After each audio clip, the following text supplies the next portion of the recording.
se pueden ubicar en la carta del apóstol Pablo, le escribió a la provincia de Galacia. Y esta carta, el apóstol Pablo la escribe, esta enseñanza la he titulado simplemente La Cruz. La cruz. Y el apóstol Pablo, escribiéndole a los hermanos de Galacia, comenzó diciendo de esta manera. Voy a leer varios versículos, pero voy a concentrarme en uno que es muy famoso para nosotros. Dice así, comenzando, dice: Pablo, apóstol, no de hombres ni por hombre, sino por Jesucristo y por Dios el Padre, que lo resucitó de los muertos, y todos los hermanos que están conmigo, a las iglesias de Galacia. Gracia y paz sean a vosotros de Dios el Padre y de nuestro Señor Jesucristo, el cual se dio a sí mismo por nuestros pecados para librarnos del presente siglo malo, conforme a la voluntad de nuestro Dios y Padre, a quien sea gloria por los siglos de los siglos. Amén. Así comienza el apóstol Pablo esta carta. En esta región, él predicó en un tiempo, según lo que vemos en el libro de los Hechos, en el tercer viaje, viajó por varios lugares y llegó a esa región y fue predicando, fue llevando el mensaje a las personas, y la gente se fue convirtiendo y se fue creando iglesias en esos lugares, y eso más o menos se calcula que fue como el año 46, 47 después de Cristo.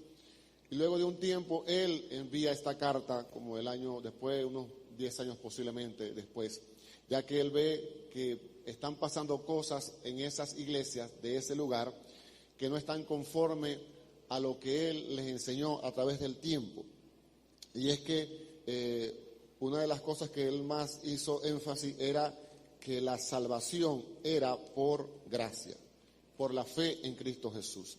Y estos hombres y estas mujeres de esa iglesia comienzan a volverse a esas costumbres de practicar la circuncisión y practicar la Pascua y todo ese tipo de cosas, que ya eso había tenido una razón de ser en un momento determinado, pero que cuando Cristo viene a la tierra y a vivir entre nosotros, nos dice la Escritura, nos enseña la Escritura que se viene el cumplimiento de todas esas profecías que se habían hecho en el tiempo. Así que el apóstol comienza a ellos a hablarle. De hecho, en el versículo 6 dice: estoy maravillado de que tan pronto os hayáis alejado del que os llamó por la gracia. Siempre está mencionando esa palabra, la gracia de Cristo, para seguir un evangelio diferente. No que haya otro evangelio, sino que algunos os perturba y quieren pervertir el evangelio de Cristo. Mas si aún nosotros, oh ángel del cielo, os anunciare otro evangelio diferente del cual os hemos anunciado, sea anatema. Como antes os hemos dicho, también ahora lo repito: si alguno predica diferente evangelio del que ha recibido, sea anatema. Entonces, él comienza a argumentar a través de esta carta de cómo ellos se han alejado del Señor, de la gracia. Porque la gracia, les explica a él, que es lo que le permite la entrada realmente a la presencia de Dios. Y más adelante él dice en el verso 11, dice: mas os hago saber, hermanos, que el evangelio anunciado por mí no es según hombre, pues yo ni lo recibí ni lo aprendí de hombre alguno, sino por revelación de Jesucristo. Porque ya habéis oído acerca de mi conducta en otro tiempo en el judaísmo, que perseguía sobremanera a la iglesia de Dios y la asolaba. Y en el judaísmo aventajaba a muchos de mis contemporáneos en mi nación, siendo mucho más celoso de las tradiciones de mis padres. Pero cuando agradó a Dios, que me apartó desde el vientre de mi madre y me llamó por su gracia, el revelar a su Hijo en mí, para que yo le predicase entre los gentiles, no consulté contra hombre alguno. Entonces les dice: mire, yo viví una vida según las tradiciones de la ley, y vivía haciendo todo lo que la ley decía, pero ¿qué pasa? Que la ley hacía imposible agradar al Señor. La ley, la razón de la ley fue simplemente mostrar al hombre cuán pecaminoso era el hombre y cuán santo era Dios. De manera que era imposible que los hombres cumplieran la ley. De manera que había otra forma de poder agradar a Dios. Y esa forma era Jesús de Nazaret en la cruz. Entonces, Él les explicó eso, les predica todo eso a la gente de Galacia, y ellos están caminando en ese andar de la gracia. Pero llega un momento en que ellos empiezan a desviarse. Ellos empiezan a dejar esa gracia y comienzan entonces a vivir por obras. Y entonces Él les dice, pero en el capítulo 3 les dice: oh Gálatas insensato, ¿quién os fascinó para no obedecer la verdad? Vosotros, ante cuyos ojos Jesucristo fue ya presentado claramente entre vosotros crucificado. Es decir, ya yo les expliqué a ustedes que lo que le da salvación a ustedes es la cruz de Cristo. Lo que le da a ustedes libertad es la cruz de Cristo. Lo que le da a usted la entrada al Padre es la cruz de Cristo. Siempre se los expliqué, siempre les dije a través del Evangelio qué era y cómo era que ustedes eran salvos. Porque ahora quieren volverse a tomar y hacer estos rituales que ya no tienen razón de ser. Entonces, Él está argumentándoles a ellos eso, y ellos pareciera que no lo entendieran, y entonces Él toma acá un versículo, bueno, le escribe aquí, que es el versículo que yo quiero destacar hoy, en el capítulo número 2. Dice de la siguiente manera, 2, verso 20. Con Cristo estoy juntamente crucificado, y ya no vivo yo, mas vive Cristo en mí. Y lo que ahora vivo en la carne, lo vivo en la fe del Hijo de Dios, el cual me amó y se entregó a sí mismo por mí. Y yo sé que muchos de nosotros sabemos este versículo de memoria, gloria a Dios por eso. Estamos leyendo la Biblia completa y muchos están aprendiendo versículos. Qué bueno, pero quiero destacar de este versículo varias cosas y espero que usted me siga. Dice el apóstol: con Cristo estoy. Con Cristo estoy. En tiempo presente. Con Cristo estoy. Se está identificando con el Cristo que fue clavado en la cruz. Con Cristo estoy. No es que estuve, no que voy a estar en un futuro, estoy. En este momento yo estoy con Cristo en la cruz. Y esto es muy importante porque así como a los Gálatas se les fue olvidando eso, a nosotros también se nos puede olvidar que estamos con Cristo en esa cruz, identificados. Y luego dice, juntamente crucificado. Hay una identificación plena de ese sacrificio que Cristo hizo en la cruz. Recuerde que la razón por la cual Cristo muere en la cruz, porque había una deuda. El hombre al pecar en el Edén se vuelve pecador y rompe esa relación con Dios, esa comunión con Dios. Así que el hombre tiene una deuda con Dios, pero el hombre hace muchas cosas y no puede pagar esa deuda. Así que Dios provee ese pago a través de la muerte de Jesús en la cruz. Y cuando Cristo Jesús es colgado en el madero y muere en la cruz, Él paga ese precio. Porque lo dice la Escritura, la paga del pecado es la muerte. Así que había que pagar esa deuda y ningún hombre en la tierra podía hacerlo, porque no había ningún hombre perfecto, solamente Jesús que cumplió la Escritura completamente. Así que Cristo muere en esa cruz y va y paga toda esa deuda en la cruz, por usted y por mí. Y somos redimidos. Y esa palabra redimido significa que somos comprados. Estábamos en un mercado, esa es la imagen que da el apóstol, estamos en un mercado de esclavos, allí desnudos, porque así exhibían a los esclavos, desnudos, para avergonzarlos, en un mercado, y allí entra Cristo para pagar por cada uno de nosotros, a comprarnos. Y eso es redención, eso es redimir, nos compró de vuelta para nuestro Dios, a precio de sangre, a precio de su sangre.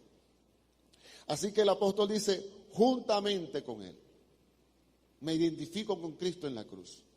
No es que Cristo murió solo en la cruz, yo también morí con Cristo en la cruz. Y luego dice, juntamente con Cristo Jesús, y ya no vivo yo. Y ya no vivo yo. Este ya no vivo yo tiene que ver con una negación. Con eso que Cristo dijo, tome su cruz cada día, niégase a sí mismo y sígame. No podemos seguir a Jesús si no nos negamos. Es imposible. Podemos intentar seguir a Jesús, pero no podemos. Porque Él lo dijo. Si no toman su cruz y me siguen, no pueden ser mis discípulos. Y entonces el apóstol Pablo le está diciendo a los Gálatas, miren, yo les presenté a Cristo y a este crucificado. Este que llevó nuestra culpa, este que llevó nuestro pecado, este que llevó nuestra vergüenza, este es el Salvador del mundo. Y a través de la fe en Él y lo que hizo en la cruz es que somos salvos. No hace falta estar haciendo sacrificios. Inclusive, en la primera carta a los Corintios, capítulo 5, verso 7, que hoy inclusive están haciendo Pascuas y están haciendo un poco de cosas que ya el mismo escritor de Hebreos dice que ya no tiene razón de ser, hoy la están haciendo. En el capítulo 5, verso 7, escribió el apóstol Pablo, limpiaos pues de la vieja levadura, para que seáis nueva masa, sin levadura, como sois, porque nuestra Pascua, que es Cristo, ya fue sacrificada por nosotros. El cordero que se ofrecía año tras año, decenas y años tras años, simbolizaba a Cristo. De manera que cuando el pueblo de Israel se reunía y hacía la Pascua allá, que Dios le había dado a Moisés allá, cuando ellos hacían eso, lo que estaban era simplemente profetizando cuando Cristo viniera. De ahí Juan dice, he aquí el Cordero de Dios que quita el pecado del mundo. De manera que cuando Cristo muere en la cruz, de hecho murió el día del sacrificio, a la hora del sacrificio, el día de la Pascua. Es decir, el verdadero Cordero murió en la cruz. Y eso le está diciendo el apóstol Pablo a los Gálatas. Mire, ya Cristo ya fue crucificado, ya el Cordero ya fue crucificado. Él es nuestra Pascua. Ya la ira de Dios ya no está sobre nosotros, porque ya fue pagado ese precio. Y por eso él dice, y ya no vivo yo. Y luego dice, mas ahora Cristo vive en mí, ahora. Y eso es si se puede decir, un reto para cada uno de nosotros, porque tendríamos que preguntarnos, ¿realmente Cristo vive en nosotros, a través de nosotros? No lo voy a responder, pero pregúntese usted, porque muchas veces si nos examinamos, Cristo no está tan visible en nosotros. Ayer los muchachos, cuando estaban ministrando acá la palabra a los jóvenes en la tarde, que estaban hablando sobre un tema que se llamaba ¿eres hijo de luz o eres hijo de las tinieblas? Y cuando estaban exponiendo eso, hacían una interesante comparación. Utilizaban el teléfono y decían, mira, tú prendes la luz acá, todo estaba oscuro. Entonces decía, mira, si tú alumbras así, alumbras cuando tú lees la Escritura, la alumbras allá, pero también te alumbras para acá. Y así es la Escritura. La Escritura alumbra a aquel que no conoce al Señor, pero también te alumbra a ti. Como decía le preguntaban a un predicador, mire, maestro, ¿la Biblia me lee a mí o yo leo la Biblia? Las dos cosas. Cuando tú lees la Biblia, tu Biblia te lee a ti y te muestra tal como estás. Muchas veces no nos gusta cómo nos vemos. Lo que nos muestra esa luz que es la Escritura. Y por eso aquí dice, ahora vive Cristo en mí. ¿Realmente vive Cristo en mí, en ti? ¿Se ve Cristo? ¿Se oye Cristo? ¿Se siente Cristo en tu vida? Porque a veces pensamos que nuestra vida cristiana tiene que ver con lo que hacemos para el Señor. Inclusive a veces sentimos como cierta molestia porque pensamos que quiero servir al Señor. Y yo sirvo al Señor, bueno, en un ministerio, diácono, diaconisa, protocolo, danzando, cantando, tocando un instrumento, de pronto en otro departamento de los que hay en la iglesia. Pero ¿qué pasa con aquel que no está en ninguno de esos departamentos? ¿Qué pasa con aquel que no está en protocolo, que no está en Años Dorados, que no está en el Ministerio de Niños, que no está en el Ministerio Juvenil, ni de danza, ni de alabanza, ni de ninguno de los que están acá? De hecho, de la mayoría que están sentados allí. ¿No sirven al Señor o no pueden servir al Señor? Y escuchaba a alguien que decía y eso era cierto, cuando yo era más joven de lo que todavía soy, pensaba cuando se escuchaba mucho hablar eso de que, bueno, yo voy a servir al Señor, en un momento determinado voy a servir al Señor a tiempo completo y dejo de trabajar para servir al Señor a tiempo completo. Es decir, para servir al Señor necesito dejar de trabajar. Era una mentalidad que había hace mucho tiempo, no sé ahorita. Sin embargo, no es lo que enseña la Escritura, porque el apóstol Pablo, se puede decir que fue el hombre que más sirvió al Señor en el ministerio. Y dice la Escritura que hacía carpas, es decir, trabajaba haciendo carpas. No sé en qué consistía, pero tenía un trabajo, el apóstol Pablo, y aún así predicaba. Y decía, el que no trabaje no coma, es decir, que hay que trabajar. Y también escribió que todo lo que hagamos, sea de hecho o de palabra, lo hagamos para el Señor. Y eso me llamó la atención de que eso nos dice que yo puedo y debo servir al Señor en todo lo que yo haga. Todo lo que yo haga.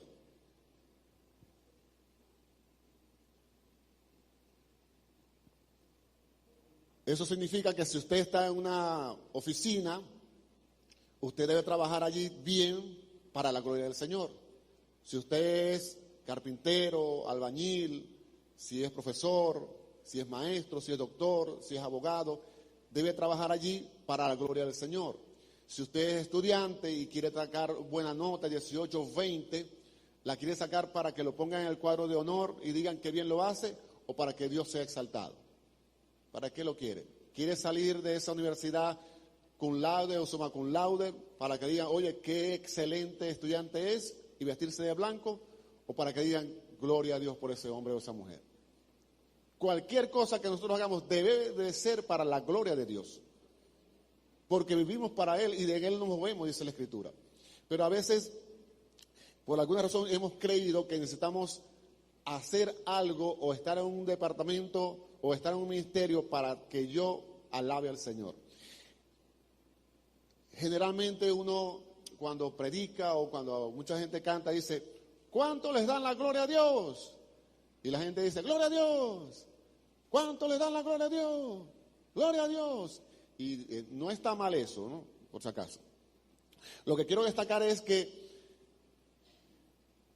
solamente le damos la gloria a Dios cuando alguien grita eso o cuando dice eso, o yo puedo darle la gloria a Dios cuando trabajo bien, cuando tengo una familia a la que honro, tengo una esposa a la que honro, o tú honras a tus padres, puedo darle la gloria a Dios de esa forma. Si yo soy un buen hijo, si soy un buen esposo, si soy un buen trabajador, puedo darle la gloria a Dios de esa forma. Y debo darle la gloria a Dios de esa forma. Porque nuestra vida tiene que ver con seguir a Cristo. Con seguir a Cristo. Y entonces yo veía al apóstol escribiéndole a los Gálatas y decía, ya no vivo yo, ahora vive Cristo en mí. Y lo que ahora vivo, lo vivo en la fe del Hijo de Dios. Lo que ahora vivo. O sea, en este tiempo, en este momento. Y eso es importante porque vivir para Cristo en este tiempo es un reto. Usted ve que el mundo está loco, el mundo está vuelto de cabeza. El mundo está al revés. Así que vivir para Cristo hoy es un reto. En aquel tiempo, yo me pongo a pensar en la época de los hermanos, el libro de los Hechos, ellos se enfrentaban a leones, se le enfrentaban a tigres, se enfrentaban a la espada y se enfrentaban al fuego, a la cárcel también. Hoy nosotros no tenemos tigres o leones que nos quieran comer, físicos, pero hay situaciones, hay personas o hay leyes que se están haciendo para taparnos la boca, para decir, no, tú no puedes decir eso. Y así que esos son los tigres y los leones de este tiempo que nos toca a nosotros vivir. Hablar la verdad hoy es un reto. Es tanto así que veía un predicador famosísimo, invitado a un programa, al programa más visto de los Estados Unidos. Y le pregunta a ese presentador famoso, mira, ¿tú eres creyente del Evangelio? Sí. Ajá. ¿Qué opinas tú de los judíos y los musulmanes? ¿Van al cielo, sí o no? Y el hombre lo mira y le dice, bueno, yo no sé, porque yo trato de ser respetuoso con las demás profesiones de fe. Pero la pregunta es fácil, ¿sí o no? ¿Van al cielo los que creen en Cristo Jesús o van al cielo cualquier persona? Bueno, yo no sé, bueno, esa fue la respuesta que dio ese hombre en esa televisora. Una televisora, bueno, el programa más visto de los Estados Unidos. Y él dijo, no sé. Ahora le voy a decir una cosa. No se trata de que usted y yo mandamos a la gente al cielo o al infierno, porque eso solamente es decisión de Dios. Eso es decisión de Dios, soberanía de Dios. Pero la Escritura dice que el Señor amó tanto al mundo que envió a su Hijo para que todo aquel que en Él cree no se pierda, mas tenga vida eterna. Dice Juan 3:16, el verso más famoso de la Escritura. Y el 17 dice, porque no envió Dios a su Hijo al mundo para condenar al mundo, sino para que el mundo sea salvo por Él. De manera que todo aquel que pone su fe en Jesús es salvo.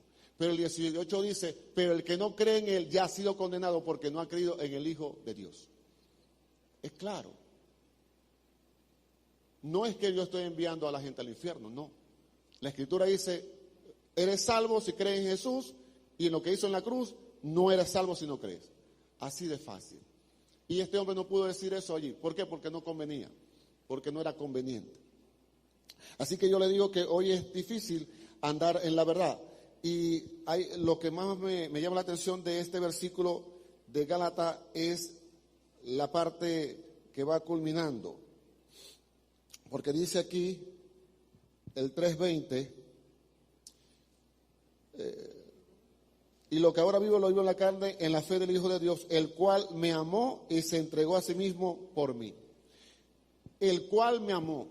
Ve, es diferente cuando usted lee Juan 3:16, dice, porque de tal manera Dios amó al mundo, a todos, a todos los que están aquí, a todos los que están allá afuera.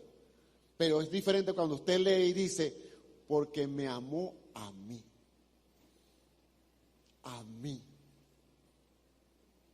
a un vil pecador, me amó a mí.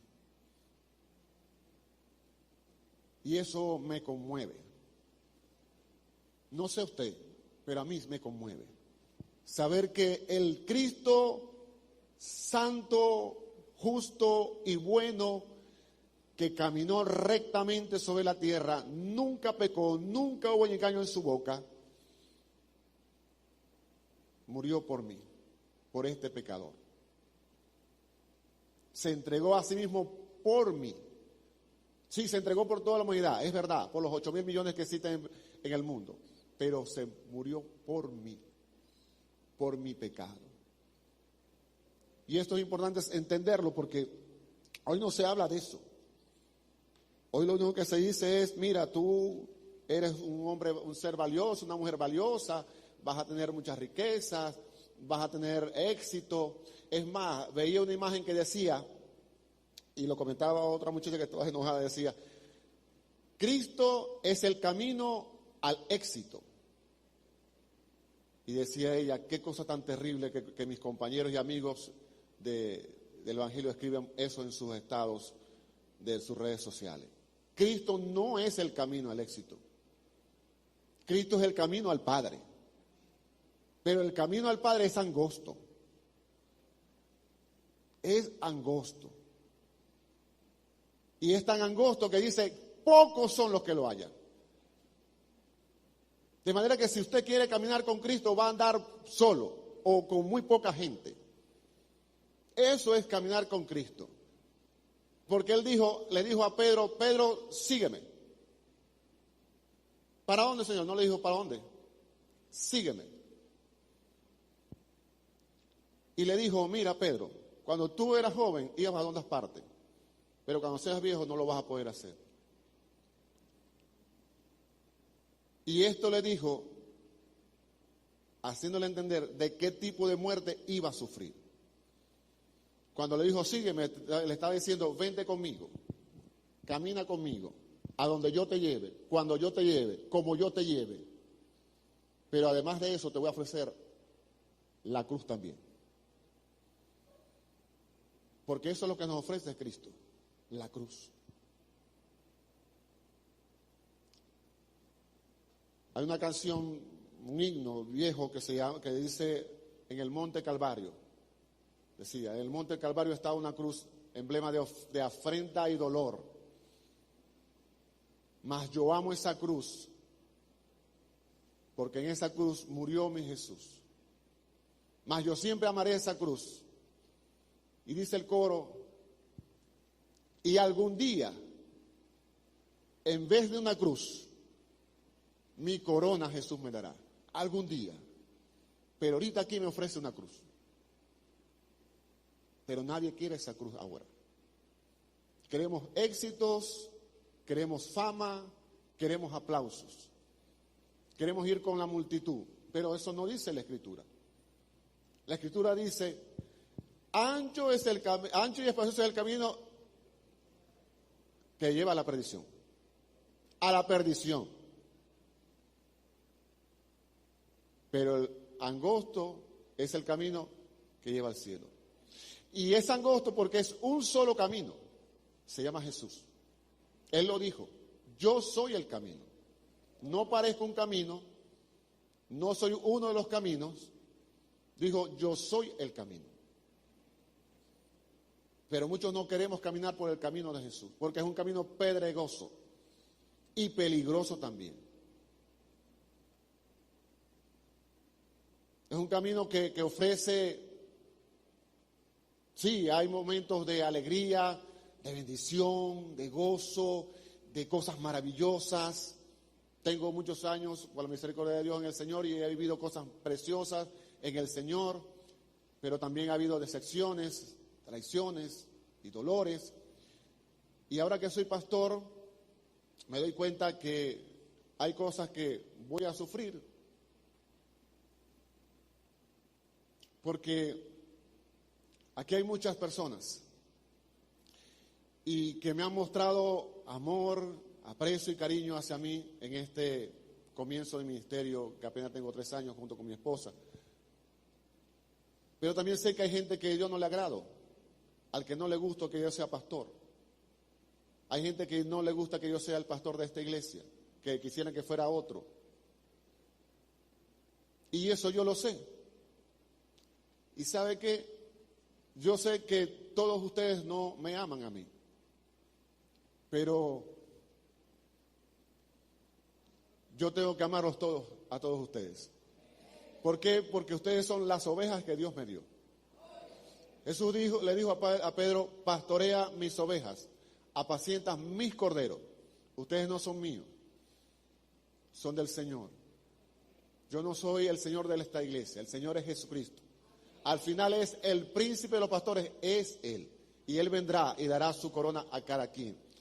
Lo que sí quiero que sepan es que haré todo lo posible por llevarlos a los pies del Maestro.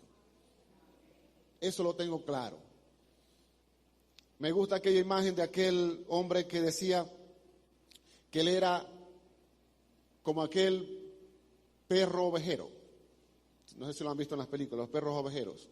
El trabajo del perro ovejero es ladrar, ladrar, correr y irse y traer a todas las ovejas a los pies del pastor.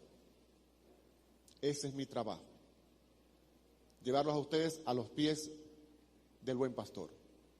No que me admiren a mí, ni a ninguno de los que estamos en la directiva, porque somos seres humanos como usted, pero sí queremos que usted adore al Señor, que usted mire la cruz y sepa por qué está y para qué está. Hoy hay mucha gente deprimida, cansada, que no quiere vivir, porque no tienen razón de vivir. Nosotros tenemos una razón de vivir, Jesús. Jesús nos dio razón para vivir y aún para morir. Imagínense eso. Tenemos una razón para vivir y también para morir. Quizás aquí no, pero en otros países sí. La gente sabe que se convierte en Corea del Norte y ese convertido jamás podrá decir gloria a Dios y aleluya en voz alta. Y el día que lo encuentren con la Biblia como esta, preso va.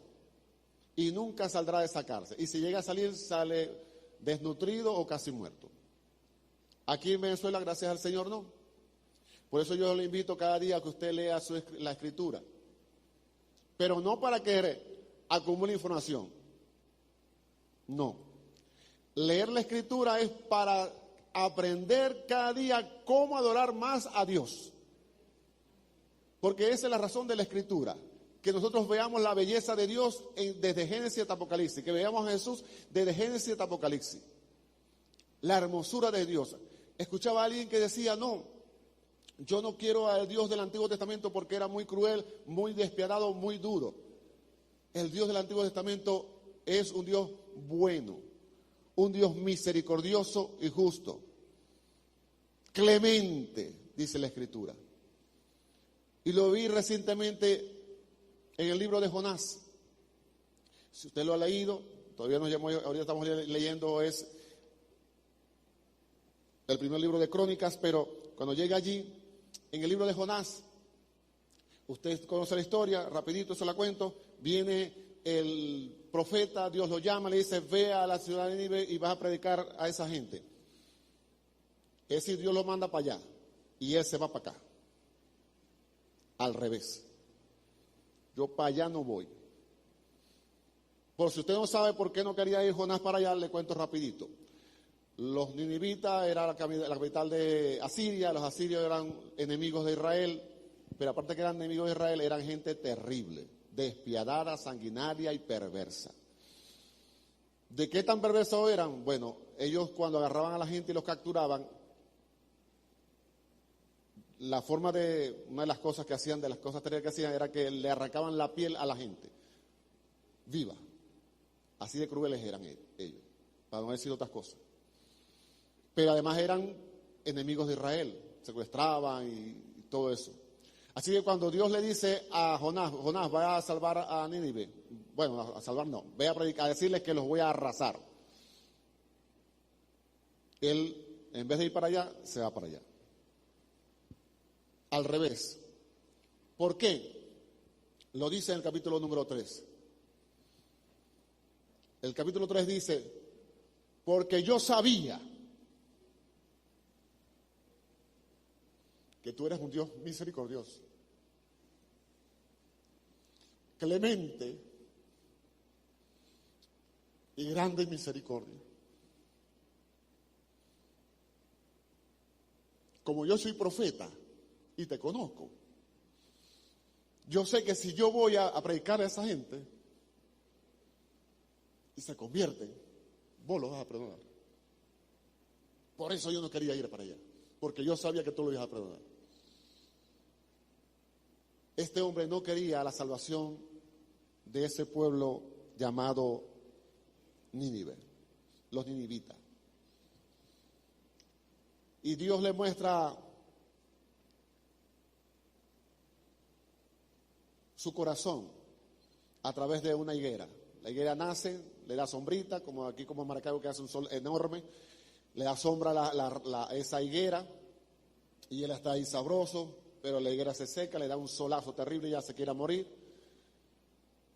Y se pone triste y le dice, Jonás, ¿estáis triste por la higuera? Sí, estoy triste. Te ponéis triste por una mata que nació un día, se murió al otro día, ni la sembraste ni la regaste. Y yo no voy a tener misericordia de 120,000 personas. ¿Qué te pasa? Y eso me llamó la atención, de que podemos estar cerca de Dios y no conocerlo. Por eso necesitamos leer más la Escritura, para conocer a ese Dios que decimos nosotros que adoramos. Nuestro Dios, mis amados, del Antiguo Testamento, misericordioso, bueno en gran manera.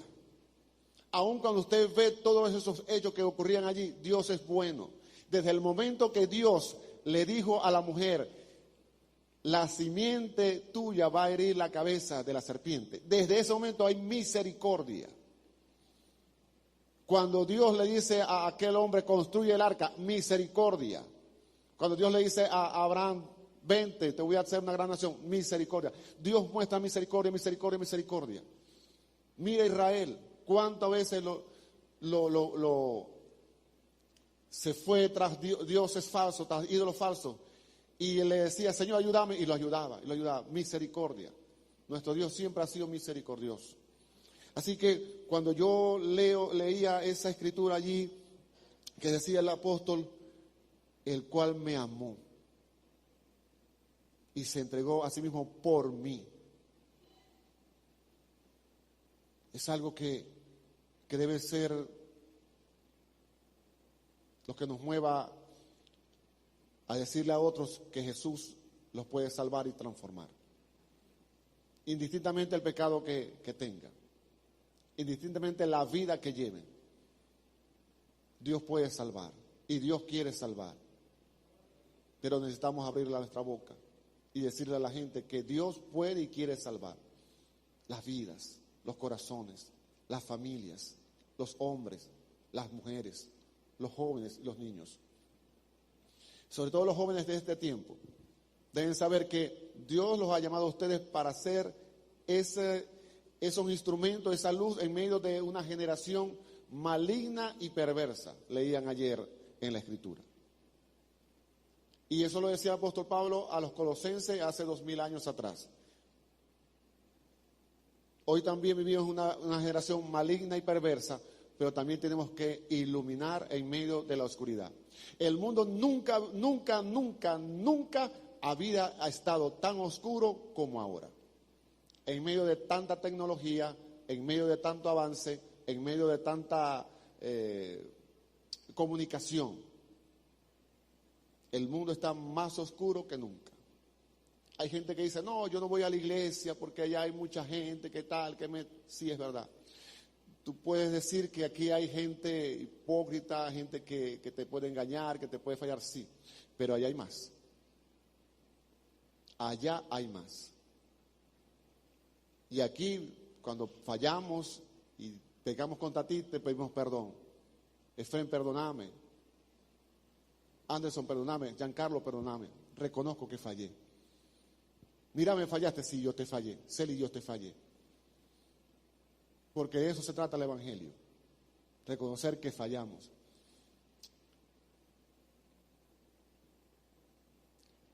Yo quisiera no fallar. Hoy pensaba en eso cuando oraba. Decía, Señor, si fuera posible que yo no fallara, no mintiera, no dañara a alguien. Pero mientras estoy de este lado del sol no va a poder ser posible. Voy a luchar, como decía el apóstol Pablo, a golpear mi cuerpo para que me obedezca y vivir en el Espíritu, caminar por el Espíritu, como dice el libro de Gálatas. Pero sé que es una lucha constante, sin cuartel. Usted y yo vamos luchando para vencer ese hombre malo y perverso que habita en usted y en mí. Usted es un hombre santo, una mujer santa, pero también al mismo tiempo es una persona pecadora. Tenemos esa vida. Tenemos una vida santa dada por la cruz de Cristo, pero al mismo tiempo tenemos una naturaleza pecaminosa heredada por Adán. Y vivimos en esa lucha. Fíjese lo que dice el apóstol Pablo en Gálatas 6. Hermanos, si alguno es sorprendido en alguna falta, vosotros que sois espirituales, restauradle con espíritu de mansedumbre, considerándote a ti mismo, no sea que tú también seas tentado. Sobrellevad los unos las cargas de los otros, cumplid así la ley de Cristo, porque el que se cree algo no siendo nada, a sí mismo se engaña. Así que cada uno someta a prueba su propia obra y entonces tendrá motivo de gloriarse solamente respecto a sí mismo y no en otro, porque cada uno llevará su propia carga. Dice el apóstol en los últimos versículos,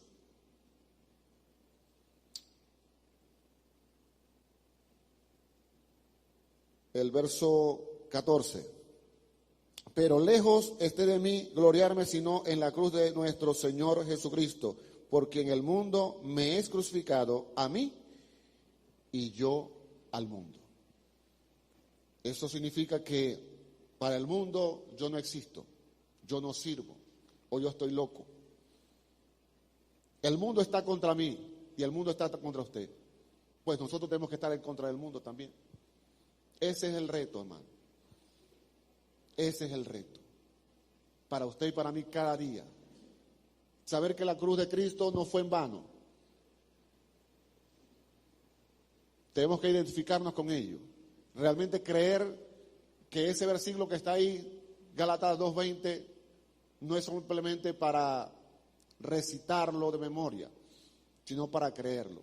Que con Cristo estamos juntamente crucificados y ya no vivimos nosotros, mas vive Cristo en nosotros.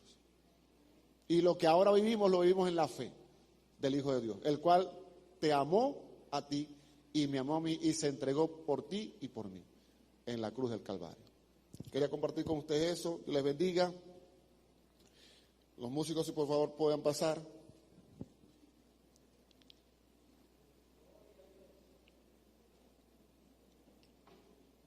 Estamos llamados, mis amados hermanos, a compartir el mensaje, a decirle al mundo que hay esperanza en Jesús, que hay salvación en Jesús.